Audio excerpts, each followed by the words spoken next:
Hotel బయట ఒక బిచ్చగాడు ఉండేవాడు. ఎప్పుడైతే హోటల్కి జనాలు ఎక్కువగా వస్తారో అప్పుడే సైలెంట్ గా హోటల్లోకి వెళ్లి ఆ హడావిడిలో భోజనం చేసి బిల్లు కట్టకుండా మెల్లిగా బయటికి జారుకునేవాడు.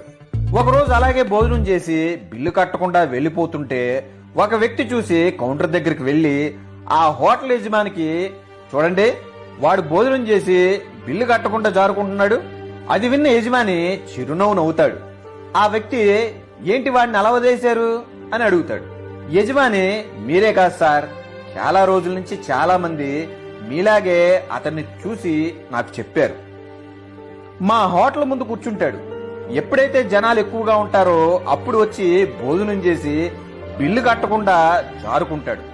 చాలా సార్లు నేను చూశాను, కానీ ఎప్పుడూ ఆపలేదు, పట్టుకోలేదు, అవమానించలేదు. ఇంతమంది నా హోటల్కి వస్తున్నారంటే అతన్ని ప్రార్థన వల్లనే. నా హోటల్ ముందు కూర్చొని రోజూ ప్రార్థన చేస్తాడు.